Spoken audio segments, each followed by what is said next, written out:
ورحمۃ اللہ وبرکاتہ۔ الحمدللہ وحدہ والصلاة والسلام علی من لا نبی بعدہ۔ معزز سامعین، انبیاء کے سرتاج کا سفر معراج صلی اللہ تعالی علیہ وسلم ایک مطالعاتی، مشاہداتی، معلوماتی، مکاشفاتی سفر ہے۔ پروردگار نے اس سفر میں اپنے عبد منیب کو، اپنے حبیب کو ایسی مغیبات سے آشنا کیا کہ آدمی حیران ہو جاتا ہے۔ اپنے رسول مکرم کو، رحمت معظم کو، فخر آدم بنی آدم کو، شہنشاہ عرب و عجم کو، محبوب رب ارحم کو، حضرت محمد صلی اللہ تعالی علیہ وسلم کو معجزہ معراج میں ایسی غیب کی چیزوں سے آگاہ کیا، اعمال کی حقیقت سے آگاہ کیا، اور کہا کہ میرے محبوب اب ان اعمال پہ ملنے والے ثمرات کے سے آگاہ کریں آپ جا کے اپنی امت کو، کہ فلاں عمل کا رد عمل یہ ہوتا ہے، فلاں عمل کی جزا یہ ہوتی ہے، فلاں عمل کی سزا یہ ہوتی ہے۔ آپ کی امت خبر رسول کو، اعتماد رسول پر بغیر مشاہدے تجربے کے یقینی طور پر مانے گی تو میں اس کو دونوں جہانوں میں کامیاب کر دوں گا۔ آدمی اعمال پر بقدر یقین چلتا ہے، بقدر معلومات نہیں چلتا۔ سگریٹ پینے والے کو پتہ ہوتا ہے سگریٹ منہ کا کینسر کا سبب بنتی ہے۔ پیپسی پینے والے کو پتہ ہوتا ہے کہ پیپسی نظام انہضام کو، وجود کی ہڈیوں کو برباد کر دیتی ہے۔ شراب پینے والے کو پتہ ہوتا ہے گردہ جگر اس میں سے فیل ہونے کے کبھی امکان ہوتے ہیں، لیکن آدمی اعمال پر بقدر معلومات نہیں چلتا، بقدر یقین چلتا ہے۔ یقین ایک اندر کی مایا ہے، جس طرح جہاز اندر کی بھاپ سے چلتا ہے، ایک اندر پریشر بنتا ہے، اندر ایک فیول ہوتا ہے، اندر کی طاقت پھر جہاز کو اڑان بھرنے پہ آمادہ کرتی ہے۔ آدمی کے اندر کے یقین کی جو بھاپ ہوتی ہے یہ اس کو اعمال پر تیار کرتی ہے، ورنہ معلومات کی بنا پر آدمی کبھی عمل پہ نہیں چل سکتا۔ اس دور کا المیہ یہ ہے کہ ہم نے معلومات کو دین سمجھ رکھا ہے۔ صحابہ کرام رضوان اللہ اجمعین کی جو دین پر چلنے کی حص ہمیں ملتی ہے، اس کا بنیادی سبب یہ تھا کہ صحابہ کے اندر یقین کی مایا بے پایاں موجود تھی، اور یقین اس درجے کا تھا کہ صحابہ کافر بھی اس دور میں نبوت کی خبر پر ایمان لانے کے لیے تیار تھے۔ ایمان کہتے کس کو ہیں؟ خبر رسول کو، اعتماد رسول پر بغیر تجربے مشاہدے کے یقینی طور پر مان لینا، ان چار چیزوں کا نام ایمان ہے۔ خبر رسول ہو، اعتماد رسول ہو، تجربہ مشاہدے کی بنیاد نہ ہو، اور یقینی طور پر اس کو عمل کر لے۔ جس آدمی کو یہ چار چیزیں مل جائیں اس کو یقین مل جاتے۔ آپ اندازہ کریں، ولید بن مغیرہ خالد بن ولید رضی اللہ عنہ کے والد ہیں، کافر تھے۔ آپ علیہ السلام کی بارگاہ میں آ کر انہوں نے آپ کی شان میں گستاخی کی، گالیاں دی۔ کافر دو طرح کے تھے، ایک نظریاتی کافر، ایک تعصب والے کافر۔ یہ متعصب کافروں میں تھا، نبوت کی بارگاہ میں آ کر سامنے کھڑے ہو کر نازیبہ جملے بولے، گستاخیاں کی، سب و ستم اختیار کیے۔ اپنے اخلاق کریمانہ کی وجہ سے آپ خاموش ہو گئے، لیکن خالق کائنات کو یہ بات گوارا نہ ہوئی تو اللہ رب العزت نے سورہ قلم کی آیت نمبر 9 میں پروردگار نے کم و بیش 11 سخت باتیں سنائی ولید بن مغیرہ کو۔ فلا تطع کل حلاف مہین حماز مشاء بنمیم مناع للخیر معتد اثیم عتل بعد ذلک زنیم۔ اس میں کہا گیا میرے محبوب جس نے آپ کی بارگاہ میں یہ کہا، یہ کہا، یہ کہا، ہم بتاتے ہیں کہ اس میں یہ خامی ہے، یہ خامی ہے، یہ خامی ہے، اور 10ویں یا 9ویں اللہ پاک نے کہا اصل میرے محبوب یہ ہے حرامی، اس کا نطفہ مشکوک ہے، یہ مشکوک و نسل ہے، اس لیے آپ کی بارگاہ میں یہ باتیں کر رہا تھا۔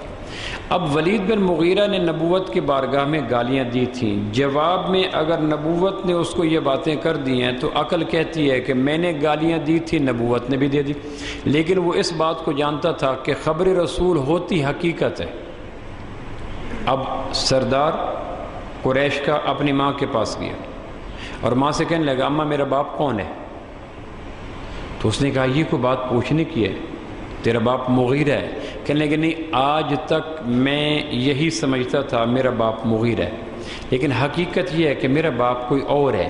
اب کسی عرب سردار کا قبائلی نظام میں اپنی ماں کو اپنے باپ کا انکار کہنا، اس کے لیے بہت درجے کا یقین چاہیے۔ چھوٹے درجے کے یقین پہ آدمی اس درجے کی بات نہیں کر سکتا۔ اس نے کہا تیرا باپ مغیرہ ہے، میں نے تیرے ماموں کو رسوا نہیں کیا، تیرے باپ کی امانت میں خیانت نہیں کی، میں ایک آزاد عورت ہوں، نجیب الطرفین ہوں، میرے پاس عصمت اور عفت کا گوہر نایاب محفوظ ہے، میں نے کوئی کرپشن نہیں کی۔ تو جب اس نے دیکھا کہ ماں ایک فصیح و بلیغ خطبہ دے رہی ہے تو اس نے کہا ماں سیدھی انگلی سے گھی نہیں نکلے گا، لگتا ہے مجھے انگلی کو کرو دینا پڑے گا، ٹیڑھا پن کرنا پڑے گا۔ یہ کہہ کر اس نے ماں کی چٹیا کو پکڑا، اپنا خنجر نکالا، ماں کے سینے پہ بیٹھا اور خنجر ماں کے شاہرگ پہ رکھ کے کہا ماں مجھے اپنے باپ کا نام بتا دے۔ یہ تو مجھے یقین ہو گیا کہ مغیرہ نامی آدمی میرا باپ نہیں ہے۔ اس نے کہا تمہیں کس نے کہا؟ کہنے لگے مجھے اس نے کہا ہے جس نے کبھی مذاق میں بھی جھوٹ نہیں بولا۔ یہ اس دور کے کافر کا اپنے حرامی ہونے کی خبر پر یقین تھا، اور آج کے مسلمان کو اس ذات کے فضائل پہ اتنا یقین نہیں ہے۔ اب تکابر اور توازن کریں، یقین کے اعتبار سے ہم کس قدر لٹے پٹے لوگ ہیں کہ اس دور کے کافر کو اپنے وعید، اپنی ترہیب اور اپنے حرامی ہونے پہ یقین آ گیا۔ تو ماں نے جب دیکھا کہ خنجر کی نوک شاہرگ کے اندر اترنے لگی ہے اور بیٹے کا قوی یقین میرے دلائل سے، میری فصاحت و بلاغت سے زائل ہونے والا نہیں ہے، تو اس نے کہا ہاں بیٹا سینے سے اتر، خنجر کو اتار۔ امر واقع یہ ہے کہ میں نے جنگل میں عالم جاہلیت میں تیرے باپ کی امانت میں ایک چرواہے کے ساتھ خیانت کی تھی اور تو اس کا نطفہ تھا۔ تو یہ کہہ کے کہنے لگا ماں تیرے اس اقرار کے بعد مجھے اس نبی کی بات پہ یقین اتنا ہی ہے۔ اس نے کہا بیٹا ہے تو وہ جادوگر، ساحر، مجنون، دیوانہ، ہمارا دشمن ہے، نظریاتی ہمارا کلیش ہے۔ کہ ماں ہم یہی باتیں کہتے ہیں، لیکن امر واقع یہ ہے کہ خلوت کے لمحوں میں ہم کہہ دیتے ہیں کہ جو وہ کہتا ہے کہتا سچ ہے۔ لِنُرِيَهُ مِنْ آیَاتِنَا، کہ میرے محبوب ہم آپ کو عالم بالا میں کچھ چیزوں کے حقائق بتلائیں گے، آپ جا کر اپنی امت کو بتلانا۔ معجزہ معراج اپنے ایمان کو پرکھنے کا ایک ٹیسٹ ہے۔ آدمی ان باتوں کو سننے کے بعد اپنے آپ کو پرکھ سکتا ہے۔ تو وہ مان گیا، کہنے کہ ہاں بیٹا ایسا ہی ہوا تھا، میں نے منہ کالا کیا۔ چلو اچھا یہ تو دوسری بات۔ اب دیکھیں ہجرت کر کے جب اللہ کے محبوب تشریف لے کے جا رہے ہیں تو سراقہ نامی ایک آدمی کو پتہ چلا کہ 100 اونٹ انعام ہے جو آدمی امام کائنات کو گرفتار کر لے گا۔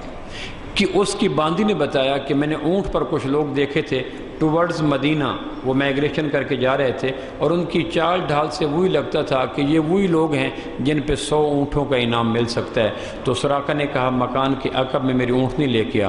اونٹنی پہ بیٹھا، وہاں پہنچا تو دیکھا تو واقعتاً صدیق اکبر اور صدیق اکبر کا غلام اور ایک عبداللہ بن عریقت، یہ مشرک تھا، یہ گائیڈ رکھا تھا، اور صدیق اکبر کا غلام تھا، اور صدیق اکبر اور آپ صلی اللہ علیہ وسلم 2 اونٹنیوں پر 4 افراد ٹورڈز مدینہ جا رہے تھے۔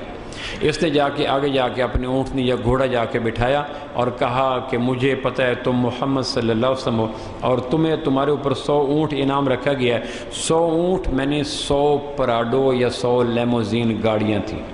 اس دور کی سب سے قیمتی گاڑی اونٹ تھی۔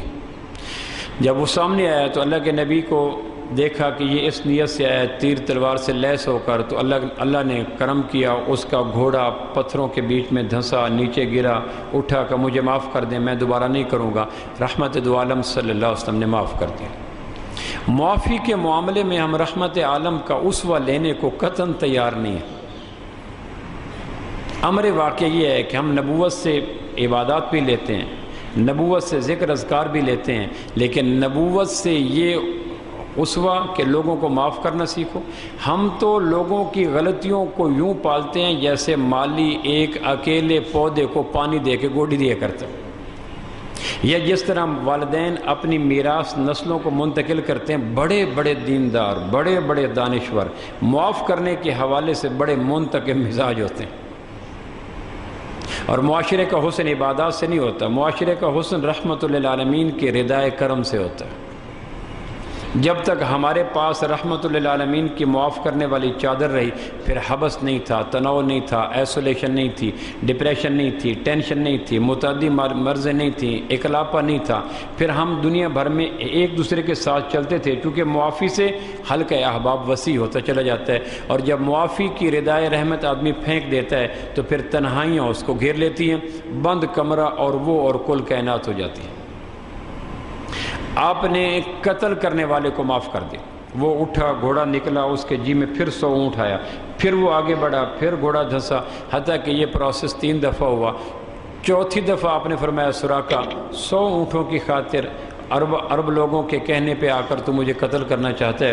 وہ زمانہ کیسا ہوگا جب کسریٰ کے کنگن تیرے بازوؤں میں ہوں گے۔ اب آدمی سوچ سکتے ہے کہ آدمی راہ فرار کے لیے ایک ہم رنگ زمین جال بچھا رہا ہے، بچنے کے لیے مجھے طفل تسلی دے رہا ہے، ایک ایسا بات کر رہا ہے، ورنہ کہاں ایک آدمی جو جان کو بچانے کے لیے رات کی تاریکی میں چھپ کر مکہ سے مدینہ جا رہا ہے، وہ یہ کہہ رہا ہے کہ کل کلاں تیرے بازوں میں اس دور کی سپریم پاور، سپر پاور نہیں، کسریٰ ایران ایک زمانے میں سپریم پاور بن گیا تھا، تو کسریٰ ایران کا کنگن تیرے بازوں میں ہوگا۔ اس وقت کافر تھا، بیسیکلی سراقہ مسلمان نہیں تھا، لیکن آگے کہنے لگا یہ بات مجھے آپ لکھ کے دے دیں گے؟ اس کو کہتے ہیں یقین۔ آپ نے عامر بن فہیرہ کو بلایا کہ اس کو لکھ کے دو، کسریٰ ایران جب فتح ہو تو کسریٰ کے کنگن سراقہ کو دیے جائیں۔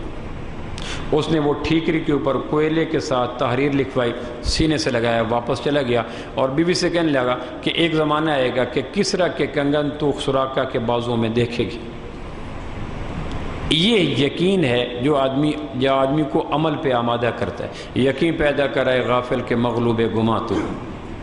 عہد فاروقی میں سیدنا یہ مسلمان ہو گئے، سراقہ رضی اللہ مسلمان ہوئے تو پھر ان کو بخار ہو گیا اور ٹمپریچر شدید ہو گیا، اور اہل خانہ نے یقین کر لیا کہ اب نہیں بچے گا، لیکن یہ مسلسل کہتے تھے کہ ایران فتح ہوگی، قادسیہ میں مسلمانوں کو فتح مل گئی، کسریٰ شکست کھا گیا، اس کے بازوں کے کنگن آ گئے، تو عزیز و اقارب کہتے تھے لگتا ہے یہ ذہنی طور پر نزع کے عالم میں آؤٹ ہو چکا ہے۔ اس نے کہا نہیں، آؤٹ نہیں ہوا، مجھے ہجرت کے موقع پہ نبوت نے ارشاد فرمایا تھا کہ تیرے بازوں میں کسریٰ کے کنگن ہوں گے، جب تک میں وہ پہن نہیں لیتا تب تک مجھے موت نہیں آ سکتی۔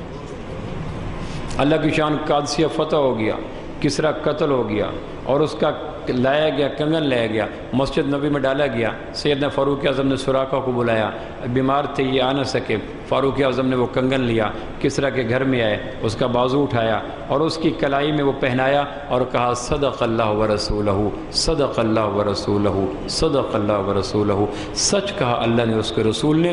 یہ یقین کی ایک چھینٹ، ایک چھٹانک، ایک ذرہ آدمی کو مل جائے تو آدمی منوں کے اعتبار سے اعمال کر سکتے ہیں۔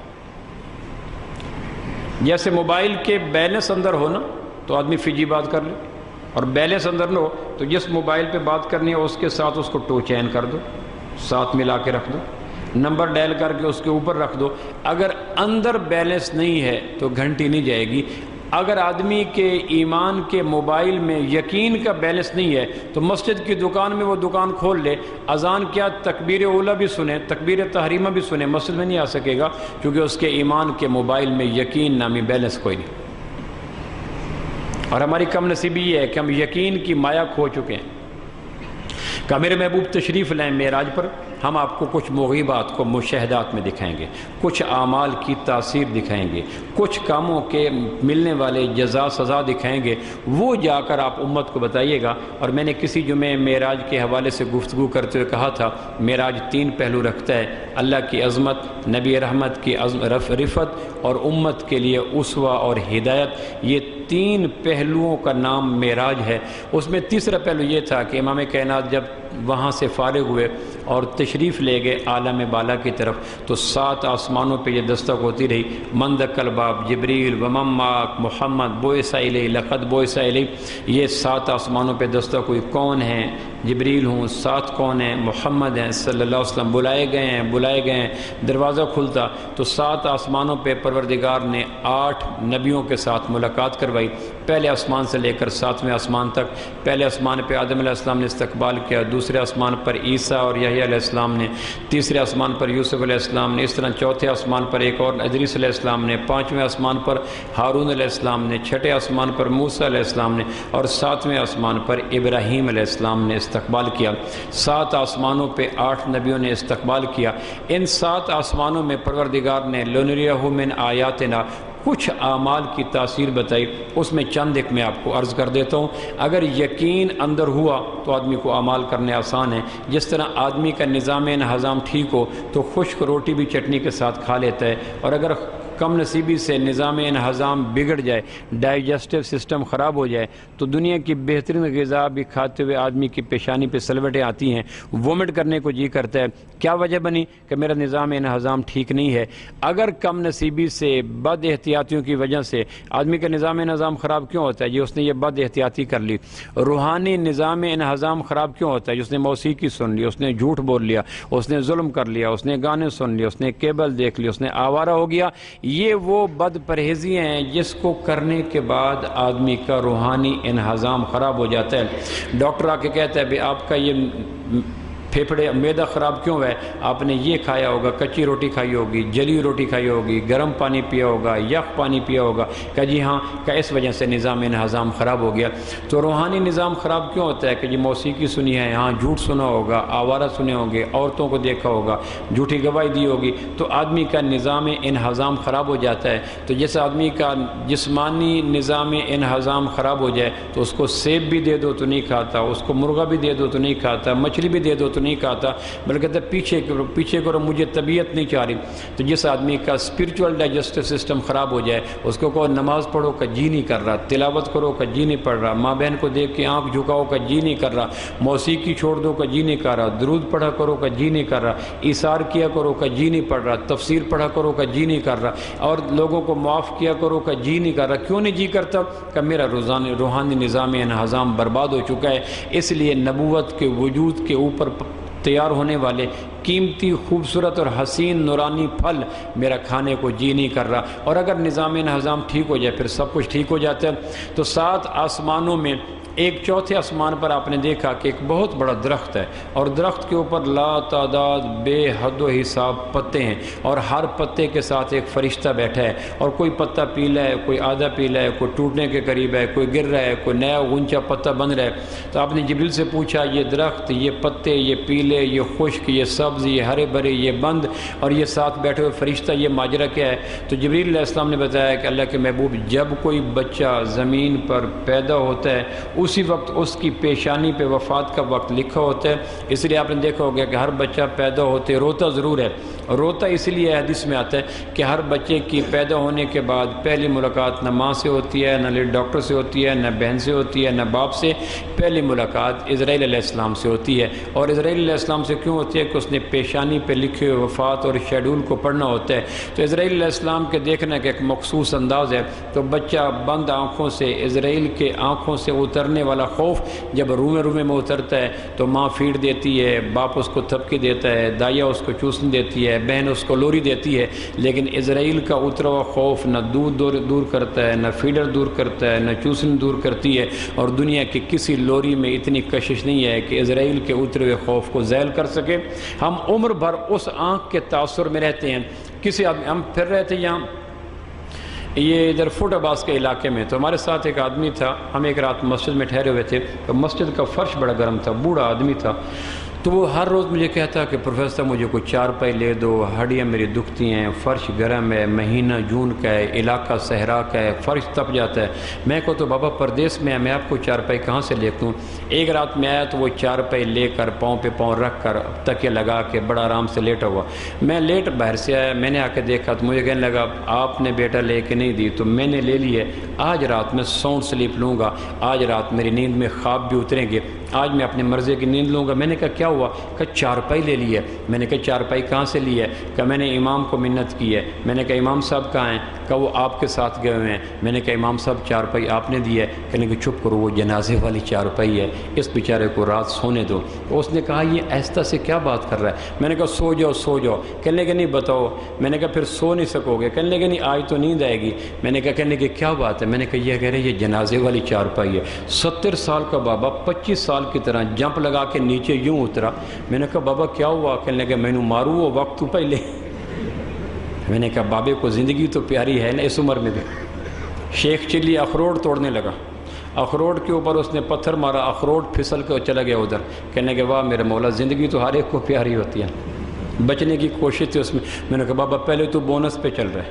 کہنے کہ بونس پہ چل رہا ہوں لیکن جیتے جی تو مجھے اس چارپائی پہ نہیں رکھو نا۔ تو یہ جو خوف آتا ہے نا، چارپائی سے خوف آتا ہے، قبر سے خوف آتا ہے۔ جب کوئی آدمی مر جاتا ہے تو لوگ اس کے سرکل میں لگتے ہیں، چارپائی پہ اس کو نہلا کر دھلا کر خوشبوئیں لگا کر پھول لگا کر اپنے طور پر عزیز و اقارب ڈیڈ باڈی کو مزین کرنے کے لیے، اس میں حسن بھرنے کے لیے، جاذبیت بھرنے کے لیے ساری چیزیں پیدا کر دیتے ہیں۔ چہرہ دھلا ہوا، سفید کاٹن، دائیں بائیں لپٹی ہوئی، گلاب کے پھول، عطر کا چھڑکاؤ۔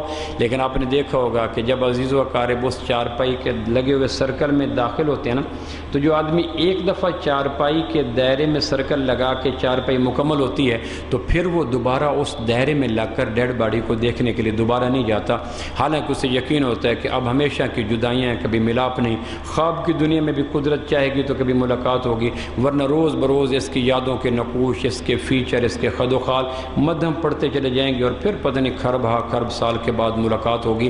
یہ یقین رکھنے کے باوجود اس چارپائی کا دوبارہ چکر لگا کر اس مرنے والے کو دیکھنے کی ہمت نہیں ہوتی۔ وجہ کیا ہوتی ہے کہ وہ جو پیدا ہوتے ہی میرے اور آپ کے جسم کو پہلی نگاہ اسرائیل نے ڈالی تھی، اس کا روئیں روئیں میں، خون کے قطرے کے اندر، دماغ کے سیل کے اندر اتنا خوف بھرا کہ عمر بھر ہم موت اور اس کی چیزوں سے گھبراتے رہتے ہیں۔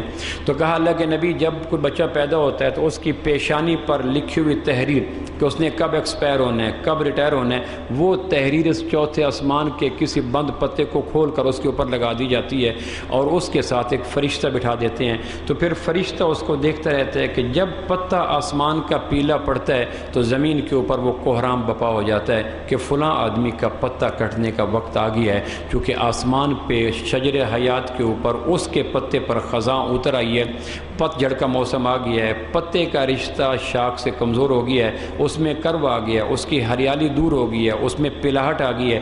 تو جب چوتھے آسمان پر ادریس علیہ السلام کے مقام پر نبوت نے معراج کی شب دیکھا کہ کروڑوں پتے پیلے ہو رہے ہیں، گر رہے ہیں، کو اب گرے کو کل گرے، تو آپ فرمایا کوئی طریقہ ہے کہ اس پتے پر آنے والے ہلکی تبدیلیوں کو زمین پہ مرنے والے کو آگاہ کر دیا جائے؟ تو کہا اللہ کے نبی نے یہ غیب کا نظام ہے، جب پتہ کسی کا کٹنے کا وقت آتا ہے تو اوپر سے پھر پتہ پیلا پڑ جاتا ہے اور نیچے اس آدمی کے مرنے کے امکان ہو جاتے ہیں۔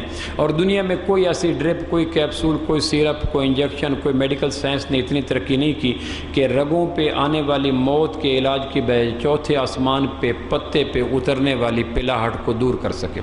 چونکہ بیسیکلی جب چوتھے آسمان پہ پتہ پیلا پڑ جائے گا تو زمین پہ یہ پتہ جتنا بھی ہو، ایکسپورٹ امپورٹ کی باتیں کر رہا ہو، مضبوط قلعے میں بیٹھا ہو اور بیلنس ڈائٹ لے رہا ہو، خوبصورت صحت کے ساتھ نظام کر رہا ہو، لیکن جب پتہ آسمان پہ پیلا ہو جاتا ہے تو زمین پہ پتے کے کٹنے کا وقت قریب آ جاتا ہے۔ اور اس وقت روزانہ کم و بیش 1,00,000 پتے زمین پہ گر جاتے ہیں۔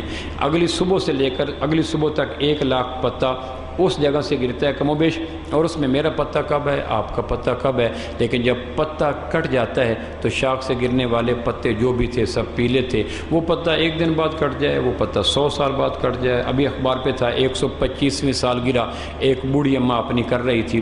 میں سوچ رہا تھا کہ سالگرہ کے معنی ہوتے ہیں گانٹھ لگانا، ہاں 2 دھاگے ٹوٹے ہوتے ہیں تو خواتین کہتے ہیں ان میں گرہ لگا دو تاکہ دھاگا لمبا ہو جائے۔ اب ایک آدمی کہتا ہے سالگرہ، تو اگر تو اس کی زندگی میں ایک نیا سال لگ گیا ہے تو ماں باپ کو خوش ہو کہنا چاہیے کہ سالگرہ بیسیکلی 5 سال اس کی عمر میں تھے تو مجھے بتا گیا اسرائیل علیہ السلام کہ ہم نے اس کی عمر کو ایکسٹینڈ کر کے اس کو 10 سال کر دیے ہیں، تو وہ سال کے اندر گرہ لگ گئی تو اس پہ کلیپنگ کا حق بھی ہے، happy birthday to you منانے کا حق بھی ہے، کیک کاٹنے کا حق بھی ہے، اور شمع جلانے کا حق بھی ہے، اور تقریب کے منعقد کرنے کا حق بھی ہے کہ میرا بچہ لایا تھا اللہ سے 30 سال، پروردگار نے کر دیے 35 سال۔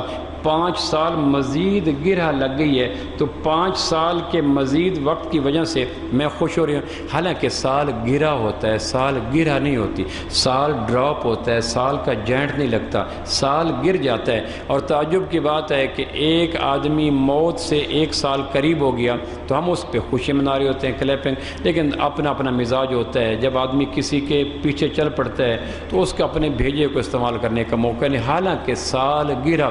تو کہا اللہ کے نبی یہ پتہ ہے، جب یہ پتہ پیلا پڑ جاتا ہے تو زمین پہ سارے پتے خود بخود کٹ جاتے ہیں۔ اچھا، پھر وہ فرشتہ زمین پہ اطلاع کرتا ہے کہ فلاں آدمی کا پتہ پیلا ہو گیا، تو پھر اسرائیل علیہ السلام کسی کے لگاتا ہے ڈیوٹی کہ فلاں آدمی کا پتہ پیلا ہو گیا، 2 منٹ 4 منٹ کے بعد اس کے پتے کو کاٹ دیجیے گا۔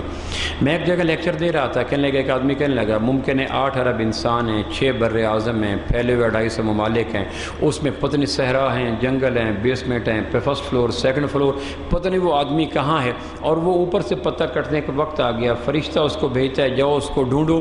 تو کیا پتہ کہ وہ آدمی جس کا پتہ کاٹنا ہے وہ کس بر اعظم میں ہے، بر اعظم کے کس ملک میں ہے، ملک کے کس صوبے میں ہے، صوبے کے کس ڈویژن میں ہے، ڈویژن کے کس ضلع میں ہے، ضلع کے کس تحصیل میں ہے، اور تحصیل کی کس سب تحصیل میں، اور سب تحصیل کے کس محلے میں ہے، اور محلے کی کس گلی میں ہے، اور گلی کے کس گھر میں ہے، اور گھر کے کس کمرے میں ہے، اور ادھر پتے کے کٹنے میں 1 منٹ باقی رہ گیا ہے۔ تو پروفیسر صاحب یہ 8 ارب انسانوں کو تلاش کرنا، 6 بر اعظموں میں پھرنا، 250 ملکوں کو تلاش کرنا، تو یہ کیسے ممکن ہے؟ میں نے کہا یہ ممکن تو اللہ ہی جانتا ہے، لیکن اتنا تو پتہ ہے نا کہ جن گاڑیوں میں ٹریکر لگا ہوتا ہے، جب گاڑیاں اپنا بیریئر کراس کرتی ہیں تو خود بخود ٹریکر سوئچ تو آف ہو جاتا ہے نا۔ میں آزاد کشمیر جا رہا تھا، میری گاڑی کا ٹریکر تھا پنجاب تک، مری کی حدود میں جب میں پنجاب سے ایگزٹ ہوا اور دوسرے حصے میں گیا تو فوراً میری گاڑی نے دھچکے لینا شروع کر دیے۔ میں نے ایکسیلیٹر پہ پاؤں دائیں بائیں، فیول فل، آئل فل، گاڑی ٹھیک، ڈرائیو میں کر رہا ہوں، گاڑی بند ہوگی۔ اب میں حیران، گاڑی بند ہوگی تو میں نے اب موبائل فون آف تھا، میں نے اس کو آن کیا تاکہ آگے جانے والوں کو کہوں کہ میری گاڑی خراب ہے، میں میکینک کی تلاش میں ہوں، ٹھیک ہو جائے گا تو آپ کو اطلاع کروں گا، آپ فلاں جگہ میرا ویٹ کیجیے گا۔ جب میں نے آن کیا تو اس پہ میسج آیا ہوا تھا کہ آپ کی گاڑی کا ٹریکر وہ پنجاب تک تھا، آپ پنجاب سے ایگزٹ ہو رہے ہیں، کیا گاڑی آپ کے پاس ہے یا کڈنیپ ہو چکی ہے؟ آپ ہمیں بتائیں، اگر آپ کے پاس ہے تو آپ اپنا پاسورڈ بتائیے، اپنا نام بتلائیے، اور پھر ہمیں اس نمبر پہ رنگ کیجئے، پھر ہم آپ کا ٹریکر آن کر دیں گے۔ میں نے ان کو رنگ کیا، میں نے کہا گاڑی میرے پاس ہے، ٹریکر کا نمبر یہ ہے، پاسورڈ کا نمبر یہ ہے، تو انہوں نے کراچی کے کسی بیسمنٹ میں ایک بٹن دبایا اور میری گاڑی چل پڑی۔ تو عین ممکن ہے قدرت نے ہر گوشت پوشت کی گاڑی میں کوئی ٹریکر سسٹم لانچ کر رکھا ہو کہ جب وہ پروردگار کرے اس کو جو لوگ بھی ٹریکر سسٹم آف کر دو۔ تو میں نے کہا اس کو ڈھونڈنے کی ضرورت کیا ہے 6 بر اعظم میں جانے کی؟ اب کراچی میں پاکستان کے روڈ کے اوپر بینکوں کی برکت سے اربوں گاڑیاں اس وقت بیک وقت حرکت میں ہیں۔ اب ان اربوں گاڑیوں میں اگر ایک ایک گاڑی کو تلاش کرنے لگ جائے گا تو مشکل ہو جائے گا، لیکن کراچی کے کسی بیسمنٹ کے اندر وہ بتی اس وقت اس پہ سگنل سرخ آنا شروع ہو جاتے ہیں کہ گاڑی اپنا حصہ کراس کر رہی ہے۔ تو پروردگار نے ہر گوشت پوشت کی گاڑی میں ٹریکر لانچ کر دیا ہوگا۔ لو بھائی، اس کی عمر تھی 55 سال 2 مہینے 13 دن 15 گھنٹے 22 منٹ 32 سیکنڈ اور 42 مائکرو سیکنڈ۔ لو بھائی، اس وقت یہ 40 مائکرو سیکنڈ پہ آ چکی ہے، 2 مائکرو سیکنڈ باقی ہیں، تو جھٹکے لگنا شروع ہو جاتے ہیں، گاڑی سوئچ آف ہو جاتا ہے۔ کسی آسمان پہ لگا ہوا ٹریکر لو سوئچ آف ہو گیا۔ آدمی ٹھیک تھا، ابھی میرے سے بات کر رہا تھا، چند لمحے پہلے مجھے ملا تھا، فون پہ بات ہو رہی تھی، بس سب کچھ ٹھیک تھا، اس میں فیول بھی ٹھیک تھا، اس میں سب کچھ، لیکن کیا کیا جائے، آسمان والے نے ٹریکر آف کر دیا۔ اب ممکن، اب دنیا کا تو ممکن ہے کوئی ٹریکر لگوائے یا نہ لگوائے، لیکن ہم میں سے ہر ایک کو زبردستی آسمان کے خالق نے ٹریکر کے ساتھ مینوفیکچرنگ کی ہے کہ لو بھائی ٹریکر ہر ایک کے اندر فیڈ ہے، لہٰذا جب وہ ہم اپنا لمٹ کراس کرنے لگیں گے وہ خود بخود آف کر دے گا، اس لیے اس کو گھبرانے کی ضرورت کوئی نہیں۔ تو پروردگار کو نے اپنے محبوب صلی اللہ تعالی علیہ وسلم کو موعظہ معراج میں بتلایا کہ جاؤ لوگوں کو کہو کسی وقت بھی پتہ کٹ سکتا ہے، اور پتے کے کٹنے کے لیے کوئی ضروری نہیں ہے کہ زمین پہ آدمی بیمار ہو یا تندرست ہو، بوڑھا ہو یا جوان ہو۔ جب منہ زور آندھیاں چلتی ہیں تو کبھی پتے کیا ٹہنیاں ٹوٹ جاتی ہیں، ٹہنیاں کیا درخت ٹوٹ جاتے ہیں، درخت کیا جڑوں سے اکھڑ جاتی ہیں۔ تو فنا کی جب آندھیاں چلتی ہیں تو زندگی کی شاخ پہ پتے جتنے بھی مضبوط ہوں، جب ہوا فنا کی آندھیوں کے منہ زور جھکڑ چلتے ہیں تو پھر ٹہنیاں کیا پورے کے پورے درخت اکھڑ جاتے ہیں۔ آمنہ کے لال صلی اللہ تعالی علیہ وسلم کو معراج کے سفر میں ایک مختلف آسمانوں پہ، یہ مختلف آسمانوں پہ مختلف منظر دکھلائے گئے۔ ایک آسمان پہ آپ نے منظر دیکھا کہ ایک آدمی ہے وہ لیٹا ہوا ہے، ہاتھ اس کے باندھے ہوئے ہیں، اتنے میں ایک فرشتہ آتا ہے، اس کے ہاتھ پہ دہکتا ہوا بہت بڑا پتھر ہے اور وہ سلگ رہا ہے انگارے کی طرح۔ پتھر جلدی گرم نہیں ہوتا، گرم ہو جائے تو جلدی ٹھنڈا نہیں ہوتا، اور آگ وہ عذاب ہے جس کا دنیا میں پین کلر کوئی نہیں۔ خدا نہ خواستہ کوئی آگ کے عذاب میں آ جائے، کسی الائڈ اسپتال میں جا کے دیکھو، جو برن یونٹ کے پیشنٹ ہوتے ہیں ان کے مقدر میں کراہنا ہوتا ہے، آہوزاری ہوتی ہے، کوئی ٹیکہ لگا دو، کیا کریں؟ ٹیکے کا آگ ایک عذاب ہے جس کا دنیا میں پین کلر دریافت ہی کوئی نہیں ہوا، اس لیے قرآن بار بار کہتا ہے ہم ان کو آگ کا عذاب دیں گے، آگ کا عذاب دیں گے۔ اب لوگ کہتے ہیں کہ دنیا میں جگر گردے کے درد کا علاج بھی ہے، دل کے درد کا علاج بھی ہے، جتنے بھی شدید درد ہوتے ہیں ہر ایک کی پین کلر ہے، لیکن آگ کے جلے ہوئے کی پین کلر کوئی نہیں۔ ایک آدمی لیٹا ہوا ہے، دونوں آدمی نے ہاتھ پکڑے ہوئے ہیں، اتنے میں ایک آدمی آتا ہے، وزنی پتھر اس کے چہرے پہ لا پھینکتا ہے، وہ اپنے ماتھے کی آنکھوں سے دیکھتا ہے پتھر آ رہا ہے، اس کا چہرہ پگھلتا ہے، چیخیں نکلتی ہیں، آسمان افسردہ ہو جاتا ہے، پتھر لڑکتا ہو نیچے جاتا ہے۔ وہ فرشتہ پھر پتھر اٹھانے جاتا ہے، اس کے چہرے سے خون، آنکھوں سے خون، وجود سے پیپ پس اور چہرہ سیاہ ہو جاتا ہے، پھر وہ پتھر اٹھا کے آتا ہے، چہرہ پھر ٹھیک ہو جاتا ہے، اتنے میں پھر آ کے پٹکتا ہے، اور اس کی چیخ پکار اس درجے کی ہے کہ پورا علاقہ سوگوار بنا ہوا ہے۔ نبوت نے جبریل سے پوچھا یہ کس عمل کی سزا ہے؟ کہ اللہ کے نبی یہ وہ لوگ تھے جو نماز کے وقت سوئے رہتے تھے۔ اب اگر آدمی کو یقین آ جائے، ایک ماں کو پتہ ہے کہ بیٹے کے چارپائی پہ بھیڑ آ چکی ہے تو وہ فوراً دھکا دے کے نیچے گرا دیتی ہے۔ باپ کو پتہ ہے کہ بیٹے کے چارپائی پہ بچھو نہیں گرا ہے تو فوراً حلقوں سے پتہ ہے کہ گرنے سے بازو کو چوٹ بھی آ سکتی ہے، گرنے سے بچے کو فریکچر بھی ہو سکتا ہے، لیکن اس کا بچھو کا خوف اٹھا کے پھینک دے گا۔ اگر پتہ ہے کہ کوئی سانپ کسی لحاف پہ آ گیا ہے تو مت پوچھیں کہ باپ کس بے رحمی کے ساتھ بچے کو پکڑ کے کمرے سے باہر پھینک دے گا۔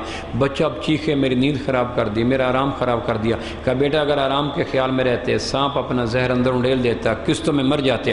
اگر یقین آ جائے ماں باپ کے دلوں میں نبوت کی اس بات پر جو سراقہ کو یقین آیا تھا، عالم کفر میں آج کے مومن کو عالم ایمان میں اس کا کروڑواں حصہ یقین مل جائے، جو یقین آیا تھا ولید بن مغیرہ کو عالم کفر میں اپنے حرامی ہونے کا، آج امت احمد کے 50 سال کے مومن کو اس یقین کا 1000واں حصہ مل جائے تو عمل کی دنیا آسان ہو جائے گی۔ کیوں؟ دیکھا یہ کہ یہ آدمی وہ تھا الصلاۃ خیر من النوم، لوگ نیند نماز سے بہتر ہے یا نماز نیند سے بہتر ہے؟ کہا نہیں، نیند نماز سے نہیں، نماز نیند سے بہتر ہے، اٹھ جاؤ۔ تو اللہ کے نبی نے فرمایا بھائی جو نمازوں کے وقت سوئے رہتے ہیں، میں نے آسمان پہ یہ منظر دیکھا تھا، اگر والدین کو یقین ہو تو وہ گھر میں کھانا کھانا چھوڑ دیں کہ پتھر مجھے گرتے ہوئے دکھائی دے رہے ہیں، کیونکہ آدمی اپنی نظر پہ نہیں نبوت کی خبر پہ ایمان لاتا ہے کہ اللہ کے نبی نے جو کہہ دیا وہ تو ہو گیا۔ حضرت علی سے کسی نے پوچھا جب آپ علیہ السلام ہجرت کر کے جا رہے تھے کہ علی جب آپ کو پتہ تھا کہ 100 قبائل کے قاتل آلہ قتل کے ساتھ نبوت کے قتل کے لیے پختہ عزائم کر کے آ چکے ہیں اور نبوت نے آپ کو اپنی چارپائی پہ سلایا، اوپر چادر اڑائی، آپ کے اوپر چادر بھی نبوت والی، چارپائی بھی نبوت والی، اور رات کے اندھیرے میں قتل کرنے والوں کو پتہ ہی کوئی نہیں کہ اللہ کے محبوب سورہ یاسین پڑھتے ہوئے ریت پھینکتے ہوئے وہ جا رہے ہیں، جعلنا من بین ایدیہم صدا ومن خلفہم صدا، یہ پڑھتے ہوئے جا رہے ہیں۔ تو جب انہوں نے دیوار پھلانگنی تھی تو انہوں نے تو تلواریں مارنی تھی یک بار، نیزے مارنے تھے یک بار، تیر چھوڑنے تھے یک بار، تو آپ کو کیسے پتہ تھا؟ آپ کو اس رات نیند کیسے آئی ہوگی؟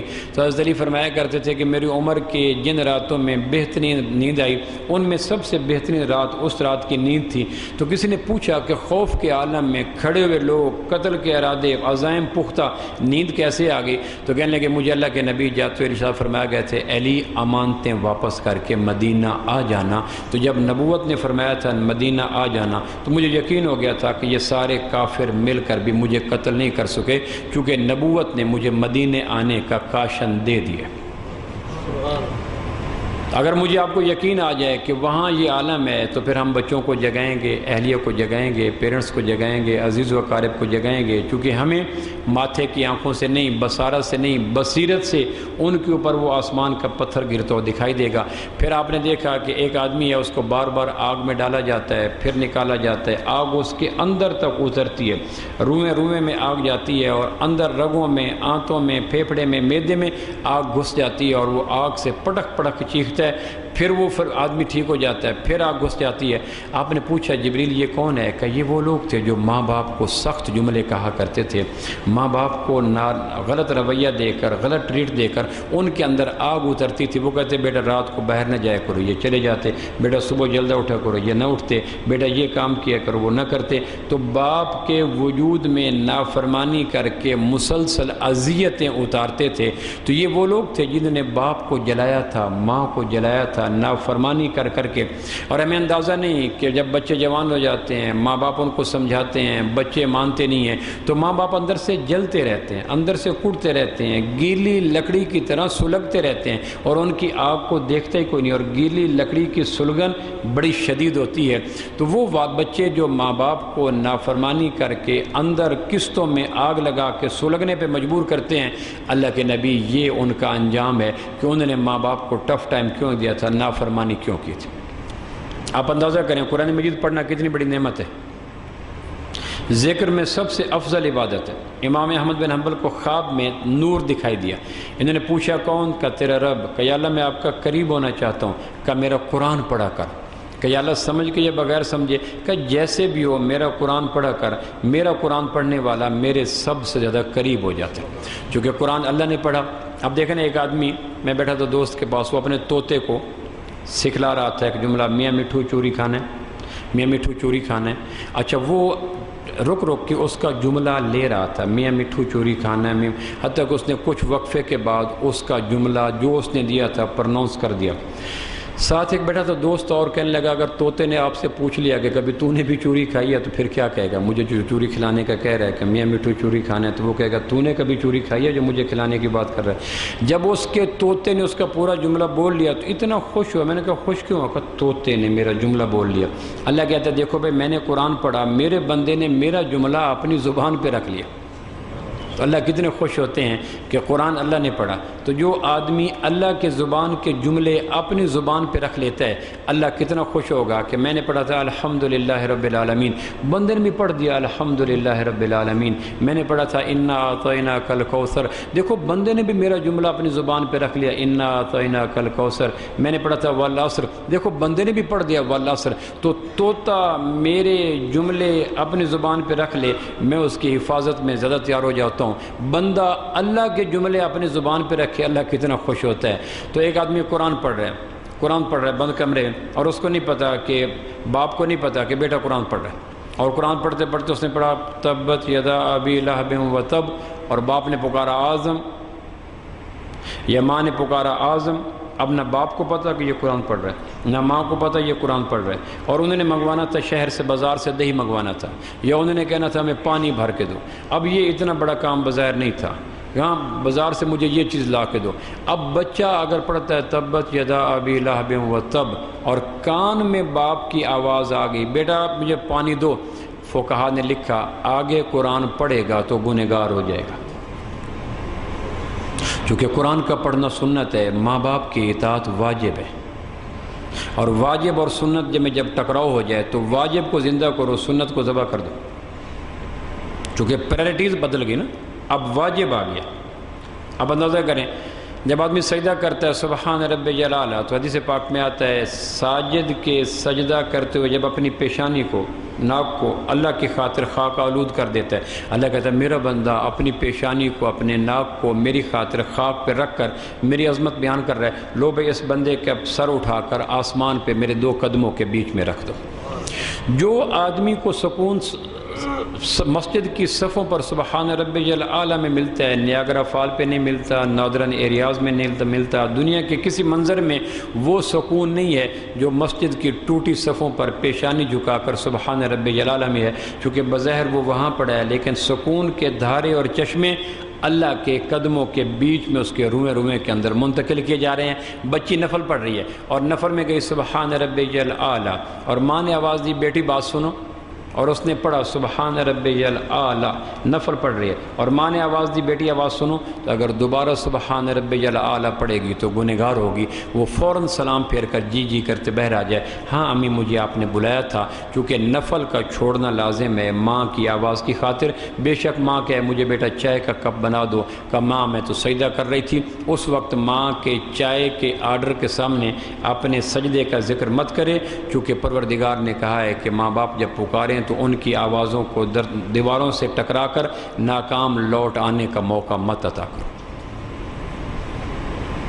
اتنا عظیم رشتہ ہے کہ بوڑھے ماں باپ کو کچھ نہ کہو۔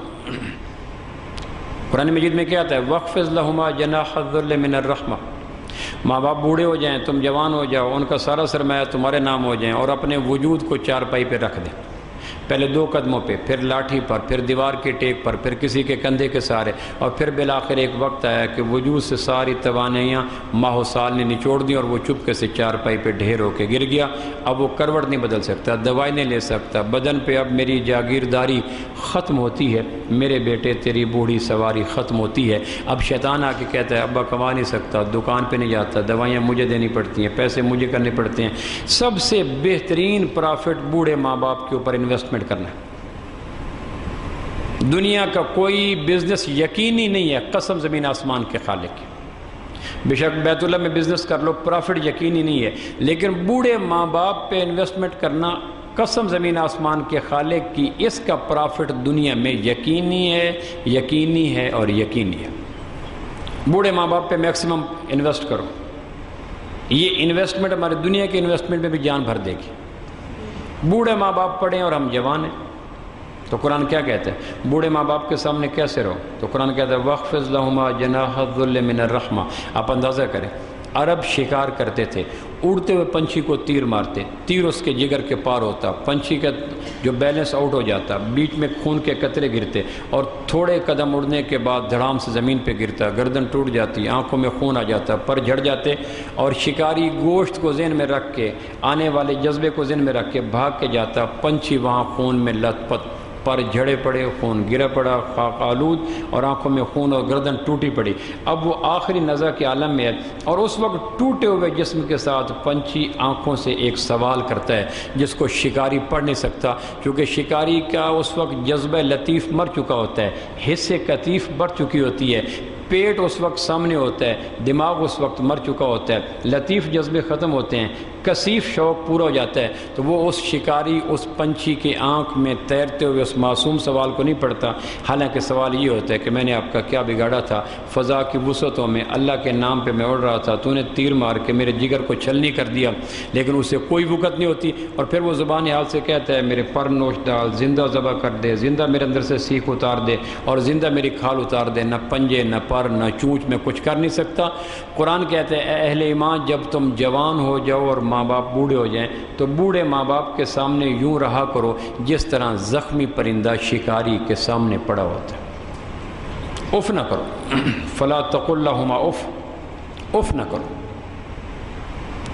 آپ فرمایا جنت کا ایک دروازہ ہے ہی انہی کے لیے جو باپ کی اطاعت کرتے ہیں۔ اس بات پہ اطاعت کرنا جس کو اپنا دماغ اچھا کہے، تو پھر تو اپنے دماغ کی اطاعت کی، اللہ کی اطاعت تو نہ کی۔ اللہ کی اطاعت تو تب ہے کہ اللہ کی مانو ہر حال میں۔ تو آپ نے دیکھا کہ میں نے ان لوگوں کو دیکھا اندر آگ اتری تھی، گردے میں، جگر میں، پھیپھڑے میں، بال میں، کھال میں، اور آپ تصور کریں جب آدمی کے اندر آگ اتر جاتی ہے، بے کلی، بے چینی، اضطرابیت، سمابیت، اس کا کیا عالم ہوتا ہے؟ رواں اس آدمی کے دردوں کے اظہار کے لیے دنیا کی ساری تشبیہات، لنگڑی، لولی، بانج، اپاہج ہو جاتی ہیں کہ اس کے دردوں کا کیا عالم ہوگا کہ اللہ کے نبی یہ وہ آدمی تھا جو نافرمانی کر کے ماں باپ کو ستاتا رہتا تھا۔ ماں باپ کو مت ستاؤ۔ پھر آپ سے سب نے دیکھا کہ ایک آدمی ہے جو پتھر کھا رہا ہے اور کانٹے دار جھاڑیاں کھا رہا ہے، اور اس کا منہ چھل جاتا ہے اور منہ سے کالے رنگ کا خون نکلنا شروع ہو جاتا ہے۔ آپ نے کہا یہ کون ہے؟ اس پاگل کو پتہ بھی ہے گرم پتھر، خاردار جھاڑیاں، منہ سے نکلتا ہوا خون، ناگوار باتیں، یہ کون ہے؟ کہ یہ وہ آدمی ہے جو لوگوں کے زکوٰۃ ان کو نہیں دیا کرتا تھا، زکوٰۃ خود کھا جاتا تھا۔ پروردگار نے بچتا ہوا رزق اس کے گھر میں دیا تھا، لوگوں کا رزق بھی اس کے گھر میں دیا تھا کہ لو بھائی تمہیں میں نے اتنا اوور دیا ہے، اس میں سے اتنا نکال کے اپنے بندوں کو دیا کر۔ اللہ ان کو براہ راست دینے کی بجائے اس کو دیا تھا۔ قرآن مجید میں 82 دفعہ اللہ نے کہا 82 ٹائمز کہ لوگوں زکوٰۃ دو، زکوٰۃ دو، زکوٰۃ دو، زکوٰۃ دو۔ اور میں اپنے ڈرائیور کو ایک دفعہ کہوں کہ دائیں مڑ جاؤ اور وہ نہ مڑے تو میں کہتا ہوں میں نے تمہیں کہا دائیں مڑو تو مڑے کیوں نہیں؟ آدمی ہیٹ اپ ہو جاتا ہے، ہائپر ہو جاتا ہے، اور پروردگار کہتا ہے میرے بندے میں نے تمہیں 82 دفعہ کہا، انسان ہے ڈنگر ہے، بھیجا کوئی نہیں، میں تمہیں کہہ رہا ہوں زکوٰۃ دو، زکوٰۃ دو، زکوٰۃ دو، 82 دفعہ۔ اور جس میں آتا ہے جو زکوٰۃ نہیں دیتا اللہ اس کی نماز نہیں لیتا، چونکہ قرآن مجید میں اقیم الصلاۃ آتوا الزکاۃ، اقیم الصلاۃ آتوا الزکاۃ، یہ کپل چلتا ہے۔ زکوٰۃ نماز کیا ہے؟ اللہ سے لینا، اور زکوٰۃ کیا ہے؟ اللہ کے نام پہ دینا۔ جو لیتا رہتا ہے دیتا نہیں ہے وہ خود غرض ہو جاتا ہے، اور جو دیتا رہتا ہے لیتا نہیں ہے متکبر ہو جاتا ہے۔ تو تکبر اور خود غرضی، چاپلوسی اور انا، اس کو توازن دینے کے لیے کہا لیا کرو تاکہ تمہارا تکبر ٹوٹے، دیا کرو تاکہ تمہاری چاپلوسی ختم ہو۔ تو دونوں چیزوں کو اعتدال میں لانے کے لیے، شخصیت کو بیلنس کرنے کے لیے اقیم الصلاۃ آتوا الزکاۃ، اقیم الصلاۃ آتوا الزکاۃ۔ تو جن لوگوں کو پروردگار نے زکوٰۃ کی توفیق دی ہے اللہ کے نام پہ دیا کریں۔ حدیث پاک میں آتا ہے زکوٰۃ کے معنی رزق کا بڑھنا ہے۔ قرآن میں اللہ نے کہا زکوٰۃ دینے والوں کا رزق بڑھاؤں گا۔ حدیث پاک میں آتا ہے زمین پہ اگر جانور نہ ہوتے تو پروردگار زکوٰۃ نہ دینے والوں کی وجہ سے بارشوں کا سلسلہ روک لیتے، لیکن کیا کروں جانور ہیں، جانوروں کی وجہ سے ان جانوروں کو بھی دینا پڑتا ہے۔ اگر فیصل آباد کے لوگ زکوٰۃ دینا شروع ہو جائیں تو کتنی بیواؤں کی راتیں نیند میں پوری نیند ہو جائے، کتنے غریبوں کو رزق روزی مل جائے اگر فیصل آباد کے لوگ زکوٰۃ دینا شروع کر دیں۔ حدیث پاک میں آتا ہے واحد جرم ہے زکوٰۃ دینا جس کا عذاب حساب سے پہلے ہوگا، ورنہ قتل کا عذاب بھی حساب کے بعد ہوگا، سود کا عذاب بھی حساب کے بعد ہوگا۔ کتنا بڑا گناہ ہے، لیکن یہ واحد جرم ہے زکوٰۃ نہ دینا جس کا عذاب حساب سے پہلے ہوگا۔ تو بھائی اللہ پاک مجھے اور آپ کو عمل کی توفیق نصیب فرمائے۔ اللہ سے یقین مانگا کریں، چونکہ یقین وہ طاقت ہے جو آدمی کو عمل پہ آمادہ کرتی ہے۔ آخری گزارش میں